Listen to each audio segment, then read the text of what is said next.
Oklahoma student lost 34 family members in a Christian massacre. Horrific Fulani Massacre in Nigeria.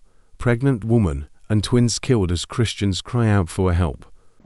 We have yet another horrific massacre against Christians in Nigeria to report on. 27 people, including a 3-year-old girl, have been killed in the most barbaric of ways. Massacre Kim, a reporter for Truth Nigeria, joins us now. Massacre, what can you tell us about this absolutely barbaric atrocity?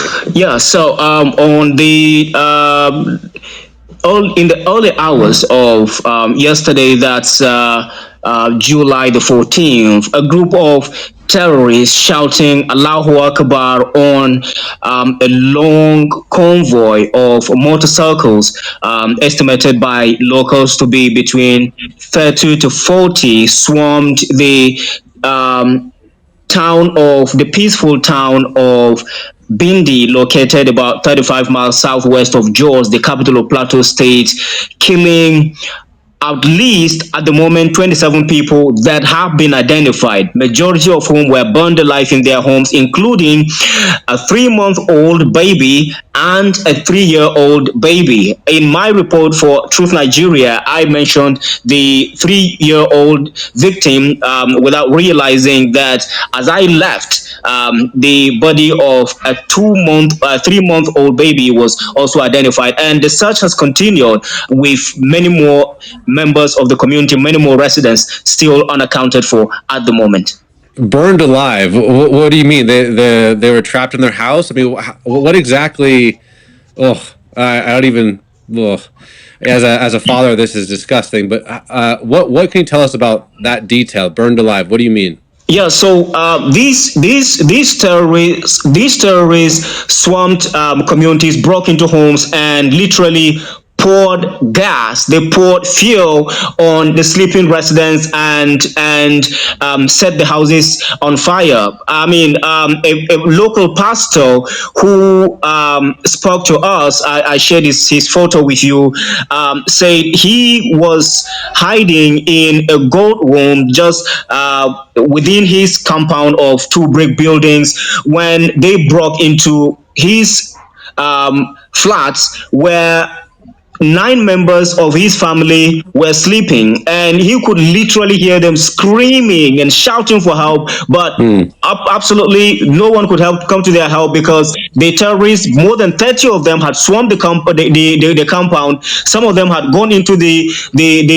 rooms where these innocent residents were sleeping, and they had literally poured fuel on them and set the house on fire. So he could literally hear them screaming on top of their voices and shouting for help, but definitely no one came to their help until they could no longer scream, they could no longer breathe. And in fact, when I got to that compound earlier at sunrise yesterday, the bodies of these victims were still smoking. You know, the houses were still burning and their bodies were still smoking. And many of the videos that I've shared with you might not be good for the screen, but I mean, it's important to understand the horrifying nature of these attacks, which, by the way, follow a pattern of violence by these terrorists who have killed more than 1,000 people in the last 10 months. Just in Plateau State alone.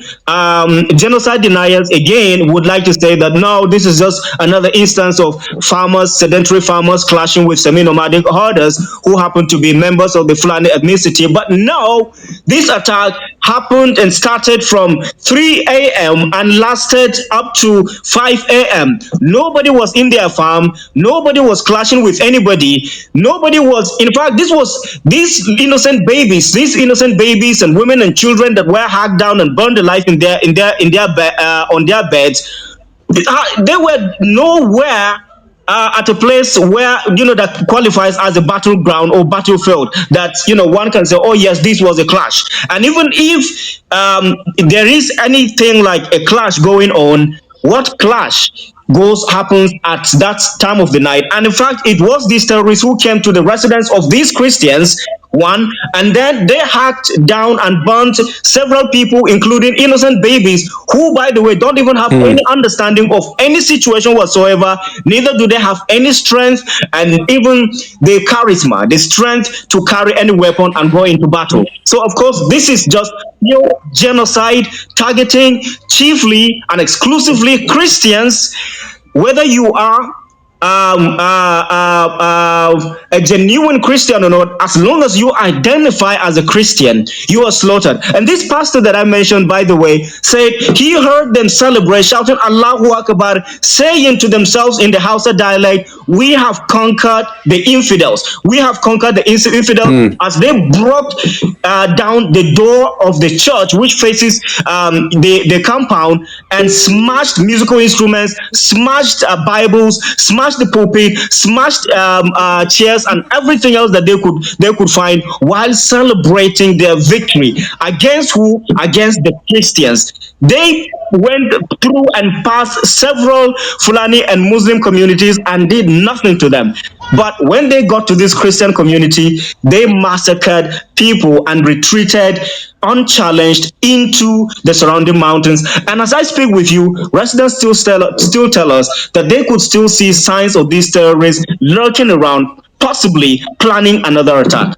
Massacre, I so admire your passion for this subject, and I hope we're doing a good job of telling this story. You know, unfortunately, we've told this story so many times. You know, this keeps happening.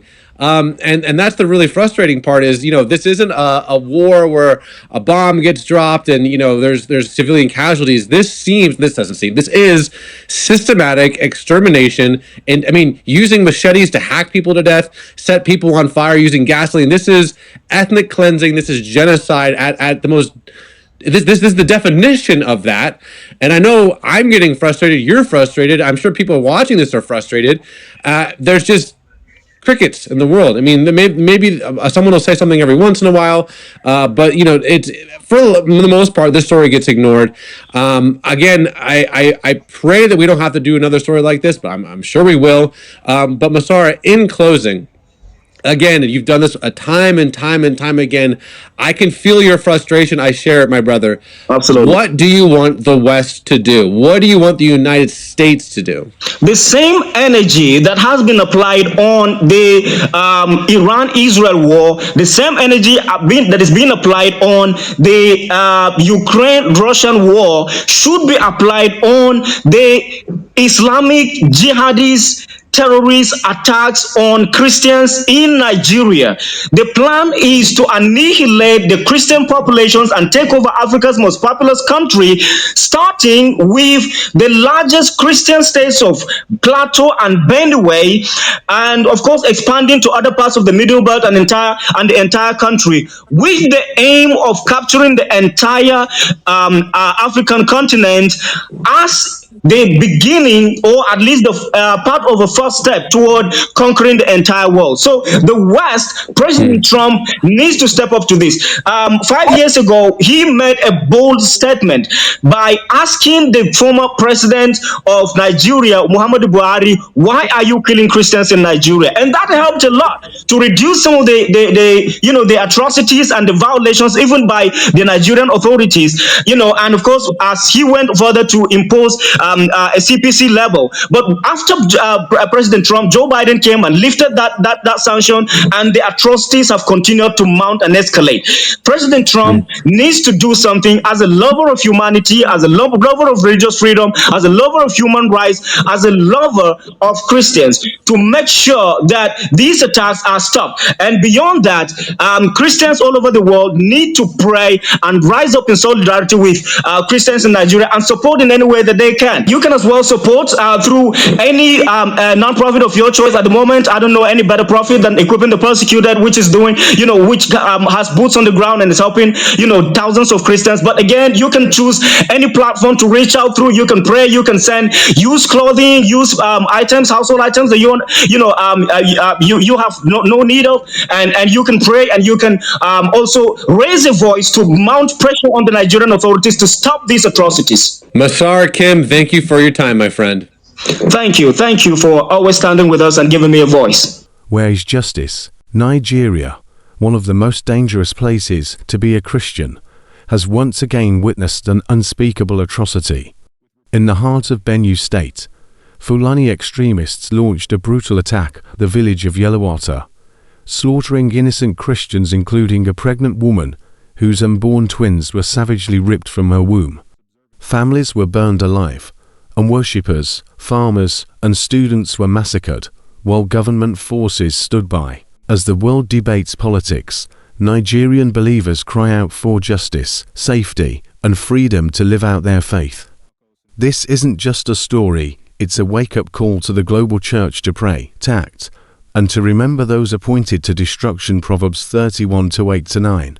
Welcome to Chrysolite TV Christian News, where we don't just report headlines, we lift high Jesus, the head of the church. The unspeakable horror. U2, a young Nigerian Catholic man, recounts the unimaginable. His pregnant aunt carrying twins was butchered. The attackers pierced her belly, killing both mother and children. U2's sister, a devout altar server, was also brutally murdered, her brain horrifically peeled out. One of U2's close friends, a newly graduated pharmacist, after 7 long years of study, arrived in the village that day only to be burned alive as Fulani extremists torched homes and people without mercy. The massacre lasted 4 hours, despite Yelewata being close to multiple military bases. No help came. The Nigerian government has failed to defend us, U2 said. We are not asking for an army to fight for us, but simply for the right to protect our families, our lives, and our faith. Psalm 82:3-4 reminds us, defend the poor and fatherless, do justice to the afflicted and needy. Deliver the poor and needy, rid them out of the hand of the wicked, government complicity, and a global silence. This attack was not random. A May intelligence memo from Nigeria's Department of State Security had already warned of Fulani militia attacks in Benue communities like Yelewata. Yet the military stood by, either negligent or complicit. When Christian men try to defend their families, authorities arrest them instead of the terrorists. This is not just neglect, U2 said. It is active disarming of victims. Isaiah 59:14 laments, and judgment is turned away backward, and justice standeth afar off, for truth is fallen in the street, and equity cannot enter. A rising genocide. Christian watchdog groups, like Open Doors, warn that more Christians are killed in Nigeria each year than in all other countries combined. For years, these attacks have been falsely framed as farmer-herder clashes, but TIV tribal leader James Ortiz Ozua Ayats boldly declared last month, this is not about farming disputes, it is a full-scale genocidal invasion and land-grabbing campaign by herder terrorists and bandits. Thousands have been killed, entire communities have been wiped out. And yet Nigeria was shockingly removed from the US list of countries of particular concern (CPC) in 2021. Advocates now demand that Nigeria be redesignated and that known sponsors of Fulani extremists face prosecution for crimes against humanity. Proverbs 24:11-12 calls us to act. If thou forbear to deliver them that are drawn unto death, and those that are ready to be slain. If thou sayest, behold, we knew it not, doth not he that pondereth the heart consider it? The Church's response. Even Pope Leo XIV has called for prayer, describing the slaughter as a terrible massacre. But more than prayer is needed advocacy, awareness, and action. Hebrews 13:3 urges us, remember them that are in bonds, as bound with them, and them which suffer adversity, as being yourselves also in the body. The blood of our Nigerian brothers and sisters cries out to the world, just as Abel's blood cried out from the ground. Genesis 4:10, a call to action and hope. The Nigerian believers remain resilient, standing firm in faith despite persecution. They echo Revelation 12:11, and they overcame him by the blood of the Lamb, and by the word of their testimony. And they loved not their lives unto the death. But will the world remain silent? Join the conversation. What can believers do to help persecuted Christians in Nigeria? Should world governments take stronger action against Fulani extremists? Share your thoughts in the comments. Don't forget to subscribe to Chrysolite TV, your Christian news channel. Click that red button so YouTube notifies you when we post more truth-filled, faith-building, Christ-exalting videos. Also share to our social media groups and friends. Because here at Chrysolite Christian News, we don't just report headlines. We lift high Jesus, the head of the church. God bless you. Shalom.